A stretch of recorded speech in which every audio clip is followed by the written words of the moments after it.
Class 12 के physics के पहले चैप्टर की बात करेंगे।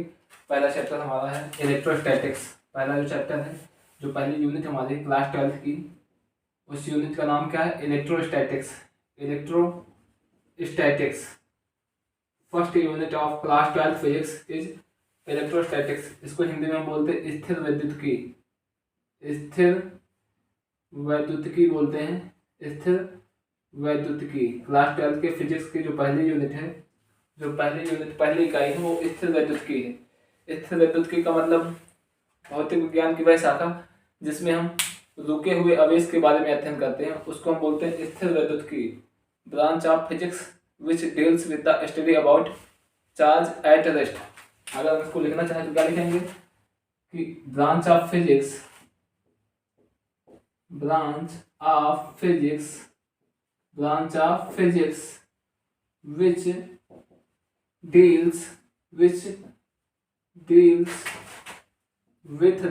which deals with the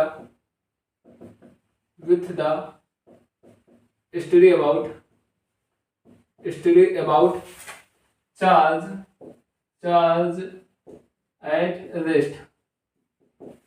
विज्ञान की वह शाखा, भौतिक विज्ञान की वह शाखा जो रुके हुए आवेश का अध्ययन करा है, उसको हम बोलते हैं स्थिर वैद्युतिकी। Branch of physics which deals with the study about charge at rest. इसमें चार्ज क्या होगा? आपका रेस्ट पे होगा। बेसिकली इस यूनिट में हमें दो चैप्टर पढ़ने हैं। जो पहला चैप्टर आपका है इलेक्ट्रिक चार्ज एंड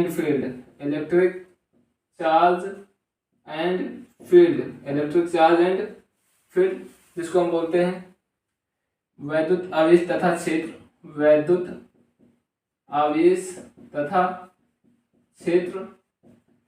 उसके बाद दूसरा चैप्टर मुझे पढ़ना है electrostatic potential and capacitance. Electrostatic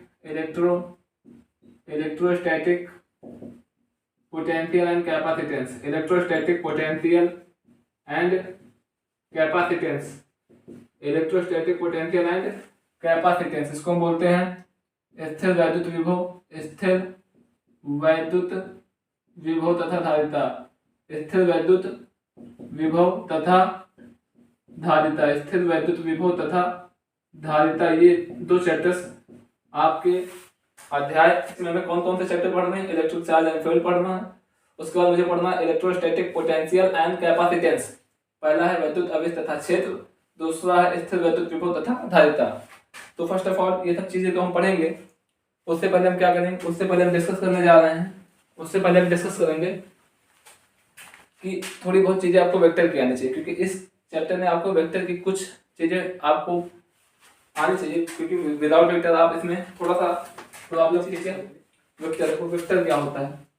I think सभी बच्चों को मालूम होगा वेक्टर क्या है, और जिस बच्चों को नहीं मालूम बता दे रहे हैं। वेक्टर एक ऐसी क्वांटिटी होती है जिसको डिफाइन करने के लिए हमें क्या डायरेक्शन चाहिए, और क्या चाहिए? मैग्नीट्यूड।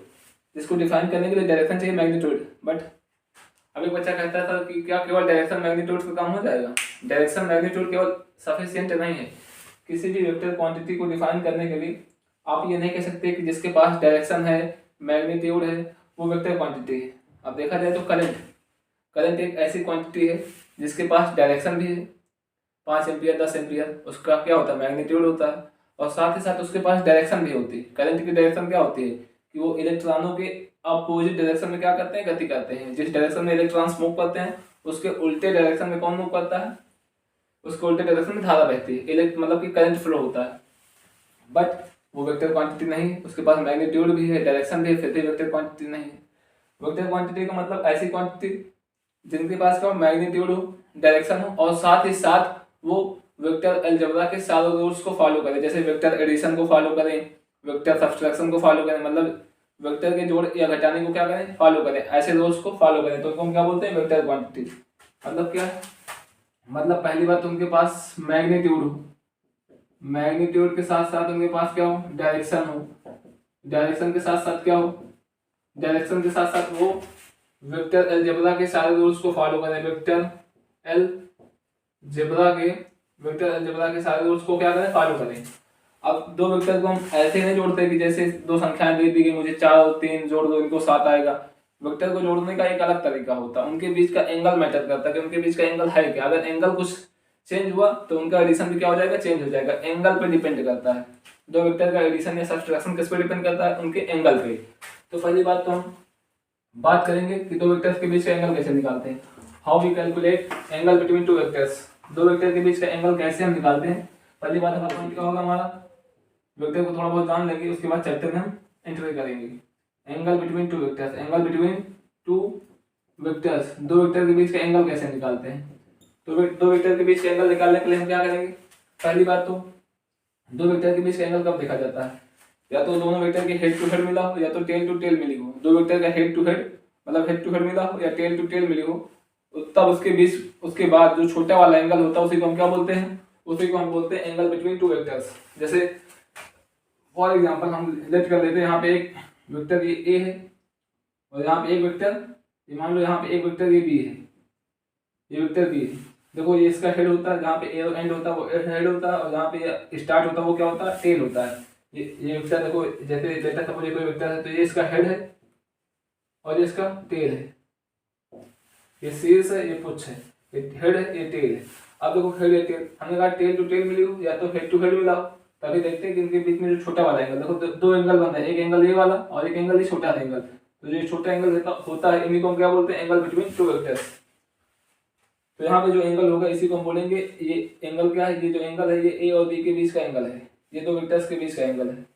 अब कभी कभी क्या होता है कि कभी कभी कुछ ऐसा सीन होता है कि मान लो आपको कुछ ऐसा दे दिया गया, यहाँ पे एक ये वेक्टर ए है और यहाँ पे दूसरा वेक्टर ये वेक्टर ऐसे दे दिया है, ये वेक्टर बी दे दिया आपको। अभी तो हमने बताया था सर कि यहाँ पे अगर हेड टू हेड मिला है या तो टेल टू टेल मिली हो तभी हम दो वेक्टर के बीच का एंगल देख पाते हैं। अब यहाँ पे एक वेक्टर का ये टेल और दूसरे वेक्टर का हेड है, यहाँ पे टेल टू हेड मिला है, तब क्या करें, तब इनके बीच का एंगल कैसे डिफाइन करें। तो हम क्या करते हैं, हम एक रूल्स क्लास 11 में पढ़ के आए हैं कि अगर नहीं पढ़े तो आप जान लो कि यदि किसी वेक्टर के मैग्नीट्यूड और डायरेक्शन को चेंज किए बिना, मैग्नीट्यूड और डायरेक्शन, मैग्नीट्यूड सर क्या, जो ये एरो की लेंथ होती है बताती है वेक्टर के मैग्नीट्यूड को, और ये जो एरो बना वो क्या बताते हैं, डायरेक्शन को। यदि हम इसकी डायरेक्शन को चेंज किए बिना इसको हम शिफ्ट कर दें, इसको क्या कर दें, शिफ्ट कर दें। मान लो अभी इनके बीच का एंगल 150 क्या है, एंगल मान लो 150 क्या एंगल, मान लो इनके बीच का 30 डिग्री, कितना है 30 डिग्री। अब ये हमने कहा कि एंगल ये 30 डिग्री का एंगल होगा नहीं, मान लो हमने कहा कि दो वेक्टर, एक वेक्टर ए है वेक्टर बी है, अब ये दो वेक्टर है इनके बीच का हमें एंगल बताना। तो कोई बच्चा कहेगा सर 30 लिखा तो है, 30 पे टिक करिए आगे बढ़िए, नहीं 30 नहीं होगा यहाँ पे, क्योंकि यहाँ पे इसका टेल इसका हेड, हमने कहा दो वेक्टर के बीच का एंगल तभी देखा जाता है जब उनकी हेड टू हेड मिलो या तो टेल टू टेल मिला। यहाँ पे तो कुछ दोनों में से कुछ भी नहीं है, ना तो हेड टू हेड मिला ना तो टेल टू टेल मिली, एक का टेल दूसरे का हेड। तो हम क्या करेंगे, इसको शिफ्ट करेंगे। शिफ्ट करने का मतलब ना तो इसका मैग्नीट्यूड चेंज करेंगे और ना इसकी डायरेक्शन, मतलब इसको थोड़ा सा हम आगे बढ़ा देंगे, ऐसे डॉटेड लाइन दिखा रहे हैं, इसको हम थोड़ा सा ऐसे ही आगे बढ़ा देंगे। तो जब आगे बढ़ाएंगे तो ये वेक्टर उठ के यहाँ चला आएगा, ये वेक्टर उठ के यहाँ चला गया। अब देखो अब यहाँ पे दो एंगल बन रहे हैं, एक एंगल ये छोटा वाला और एक एंगल ये बड़ा वाला। जब ये उठ के यहाँ चला जाएगा तो एंगल यही तो होगा, ये बड़ा वाला एंगल। ये वेक्टर आप सोच लो, ये वेक्टर उठ के यहाँ से यहाँ चला गया, ये यहाँ आ गया, तो एक छोटा वाला एंगल एक बड़ा वाला एंगल। बड़ा वाला एंगल तो हमें देखना नहीं, छोटा वाला एंगल देखना है, हमें छोटा वाला एंगल देखना ना। तो क्या करेंगे, अभी छोटे वाला एंगल देखना। आप बताओ ये पूरा एंगल कितना होता है, ये पूरा एंगल 180 होता है भाई। अगर इसमें ध्यान से देखो आप, ये पूरा एंगल कितना होगा 180 होगा। अगर ये 30 है तो ये कितना हो जाएगा 150, तो इनके बीच का एंगल क्या हो जाएगा, तब ये वेक्टर ए और वेक्टर बी के बीच का एंगल कितना हो जाएगा 150 हो जाएगा। समझ गए आप, आई थिंक आप मेरी बातों को समझ पा रहे हैं। तो इसके बाद बढ़ते हैं, एक और आपको दूसरा क्वेश्चन देते हैं। मान लो हमने कहा ऐसे कोई वेक्टर है, एक वेक्टर ये है और एक वेक्टर ये है, ऐसा ये वेक्टर ए है और ये वेक्टर बी है, कुछ भी नाम दे सकते हो आप, ये वेक्टर ए है वेक्टर बी है। अब हमने कहा आप बताओ इनके बीच का एंगल क्या है।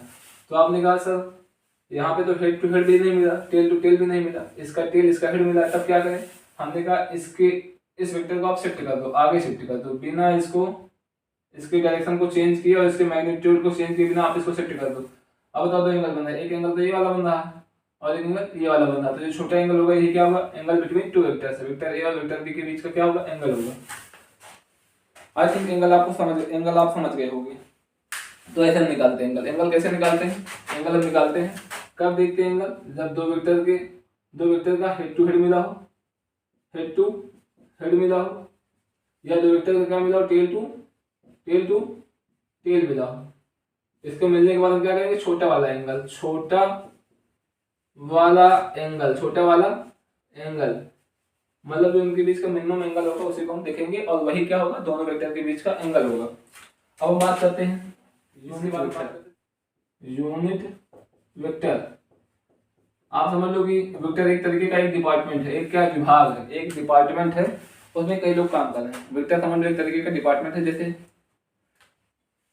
पुलिस डिपार्टमेंट होता है वैसे एक वेक्टर डिपार्टमेंट है, उसमें कई लोग काम कर रहे हैं। तो उसमें एक काम करने वाला पर्सन है क्या, यूनिट वेक्टर। एक पोस्ट है, एक पोस्ट क्या है, यूनिट वेक्टर। अब यूनिट वेक्टर की पोस्ट पे बैठने वाला क्या करेगा, डायरेक्शन को बताएगा। किसको बताएगा, डायरेक्शन को। तो यहाँ पे यूनिट वेक्टर का काम क्या होता है, यूनिट वेक्टर का काम होता है वेक्टर की डायरेक्शन को क्या करना, वेक्टर की डायरेक्शन को रिप्रेजेंट करना, डायरेक्शन को रिप्रेजेंट करना। वेक्टर यूनिट वेक्टर का काम होता है डायरेक्शन को क्या करना, डायरेक्शन को रिप्रेजेंट करना। डायरेक्शन को कैसे रिप्रेजेंट करेंगे, with the help of unit vector. Unit vector की सहायता से। इसको हिंदी में हम बोलते हैं एकांक सदिश। क्या बोलते हैं, एकांक सदिश। इस एकांक सदिश का काम क्या होता है कि किसी भी सदिश के डायरेक्शन को डिफाइन करना। आप कैसे निकालेंगे, जैसे मान लो यहाँ पे लेट सपोज एक वेक्टर ए है, तो यूनिट वेक्टर लिखने का तरीका होता है हम कैप लिखते हैं। क्या लिखते हैं, कैप। ये कैप क्या रिप्रेजेंट करता है, किसी भी वेक्टर के यूनिट वेक्टर को, मतलब डायरेक्शन को बताने के लिए क्या करते हैं, कैप लगाते हैं। और यूनिट वेक्टर निकालने का एक सबसे इजी मेथड क्या होता है, यूनिट वेक्टर निकालने का मेथड क्या है, यूनिट वेक्टर निकालने का सबसे आसान तरीका है कि जिस भी वेक्टर का आप यूनिट वेक्टर निकालो उसके वेक्टर से, उस वेक्टर में उसके मैग्नीट्यूड से क्या कर दो, डिवाइड कर दो। वेक्टर में मैग्नीट्यूड से डिवाइड कर दो। जैसे हमें ए कैप निकालना तो क्या करेंगे, वेक्टर ए में वेक्टर ए के मैग्नीट्यूड से, वेक्टर ए के मैग्नीट्यूड से, ये मॉड है, मॉड का मतलब मैग्नीट्यूड होता है, वेक्टर ए के मैग्नीट्यूड से क्या कर देंगे, डिवाइड कर देंगे। हमें निकल मिल जाएगा क्या, यूनिट वेक्टर। क्या मिल जाएगा, यूनिट वेक्टर। अब इसके बाद हम बात करेंगे यूनिट वेक्टर्स को कैसे करते हैं, एडिशन बिटवीन टू वेक्टर्स और सब्ट्रैक्शन। एडिशन हम देखेंगे। इसके बाद थर्ड पार्ट आपको थोड़ी बहुत नॉलेज हो जाए, उसके बाद हम चैप्टर के बारे में बेसिक सी बातें करेंगे। वेक्टर एडिशन पहले हम समझ ले वेक्टर एडिशन क्या है, उसके बाद हम बात करेंगे वेक्टर सब्ट्रैक्शन की, वेक्टर सब्ट्रैक्शन, वेक्टर एडिशन और वेक्टर सब्ट्रैक्शन की बात करेंगे कि दो वेक्टर को ऐड कैसे करते हैं या दो वेक्टर को सब्ट्रैक्ट कैसे करते हैं। मान लो यहाँ पे दो वेक्टर हैं, एक वेक्टर ए है और एक वेक्टर बी है। अगर आप इनको जोड़ोगे तो जोड़ने के बाद जो इनका रिजल्टेंट आएगा, इनका रिजल्टेंट मतलब दो सदिशों को जोड़ने के बाद, दो वेक्टर को ऐड करने के बाद जो इनका परिणामी आता है, परिणामी जो इनका क्या आता है, परिणामी सदिश। इनका जो परिणामी सदिश आएगा, जो रिजल्टेंट वेक्टर आएगा, जो क्या आएगा, इंग्लिश में इसको हम बोलते हैं रिजल्टेंट, रिजल्टेंट, ये हिंदी में इसको बोलते हैं परिणामी सदिश। परिणामी दो सदिशों को जोड़ने के बाद जो परिणामी सदिश आता है उसको हम आर से लिखते हैं। कैसे लिखते हैं, आर से। वेक्टर आर, या यहाँ पे क्या वेक्टर आर क्या है, वेक्टर ए और वेक्टर बी की एडिशन का क्या रिजल्टेंट है, इसका परिणाम है। ठीक, इनको जोड़ने के बाद जो आएगा उसको हम वेक्टर आर कह रहे हैं। ठीक, अब दो वेक्टर को हम ऐसे नहीं जोड़ते जैसे नंबर्स को जोड़ते हैं, उनके बीच का एंगल मैटर करता है। एंगल क्या है उनके बीच का, तो हम क्या करेंगे, हम एंगल निकालेंगे। तो देखो एंगल जो दिया रहेगा आपको, ठीक। अब इनके मान लो यहाँ पे वेक्टर जो रिजल्टेंट है इसका हमें मैग्नीट्यूड निकालना, क्या निकालना, मैग्नीट्यूड। तो आपने क्लास 11 में ला पहले लोग यहाँ पढ़ा होगा कि दो वेक्टर को ऐड करने के बाद जो रिजल्टेंट आता है उसका मैग्नीट्यूड निकालने के लिए हम क्या करेंगे, a square plus b square plus 2ab cos theta. अच्छा यहाँ पे ए बी क्या है, ए है वेक्टर ए का मैग्नीट्यूड, बी क्या है, वेक्टर बी का मैग्नीट्यूड, और यहाँ पे थीटा क्या है, angle between vector A and vector B, vector A और वेक्टर बी के बीच का एंगल है। जो भी आप वेक्टर ले लो, यहाँ पे पी क्यू ले लो, कुछ भी जो भी वेक्टर आप लोगे उनके बीच का एंगल वही क्या कहलाएगा, थीटा कहलाएगा। ठीक, तो यहाँ तक आई थिंक क्लियर होना चाहिए बातें। अब आगे हम बात करते हैं। यहाँ पे देखो आपको तीन केस पढ़ने होंगे। पहला मान लो अगर हम दो वेक्टर को ऐड कर रहे हैं, पहला मान लो, पहला केस फर्स्ट क्या है, केस फर्स्ट क्या है, केस फर्स्ट है यहाँ पे कि अब मान लो लेते सपोज यहाँ पे क्या है, theta equal to 0, theta equal to, अच्छा थीटा इक्वल टू 0 का होगा दो वेक्टर मतलब वेक्टर ए और वेक्टर बी, अगर वेक्टर ए और वेक्टर बी आपके सेम डायरेक्शन में है, मतलब क्या पैरेलल है, पैरेलल का मतलब दोनों वेक्टर जिनको आप ऐड कर रहे हो उनकी डायरेक्शन क्या है, सेम, मतलब एक ही डायरेक्शन में है, तो उनके बीच का एंगल क्या होगा, थीटा। तब उनका जो रिजल्टेंट आएगा, मतलब कि तब उनको अगर हम मान लो वेक्टर ए और वेक्टर बी को जोड़ेंगे, वेक्टर ए और वेक्टर बी को जोड़ेंगे तो जो इनका रिजल्टेंट आएगा कैसे निकालेंगे, तो अभी हमने बताया था रिजल्टेंट का मैग्नीट्यूड कैसे निकालते हैं, a square plus b square plus 2ab cos theta. दो वेक्टर को ऐड करने पर जो रिजल्टेंट आता है उसका मैग्नीट्यूड कैसे निकालते हैं, a square plus b square plus 2ab cos theta. यहाँ पे a square plus b square plus 2ab cos theta. Theta कितना दे रखा 0 और cos 0 की वैल्यू क्या होती है, cos 0 की वैल्यू होती है 1, तो 2ab इंटू 1 2ab आएगा। कितना आ जाएगा finally a square plus b square plus 2ab। और आपको पता है a square plus b square plus 2ab किसका फार्मूला होता है, ए प्लस बी का होल स्क्वायर। स्क्वायर से रूट कैंसिल हो जाएगा तो क्या आएगा, रिजल्टेंट का जो मैग्नीट्यूड आएगा वो आएगा आपका ए प्लस बी। ए प्लस, तो कहने का मतलब ये है कि जब दो वेक्टर एक ही डायरेक्शन में हों तो उनका रिजल्टेंट कैसे निकालेंगे, उनके रिजल्टेंट का मैग्नीट्यूड कैसे निकालेंगे, दोनों वेक्टर के मैग्नीट्यूड को हम क्या कर देंगे, ऐड कर देंगे। दोनों सदिशों के परिणाम को, मतलब जो भी परिणाम आएगा उनका जो भी मैग्नीट्यूड होगा उसको जोड़ दो, रिजल्टेंट का मैग्नीट्यूड आपको मिल जाएगा। रिजल्टेंट का क्या मिलेगा, मैग्नीट्यूड।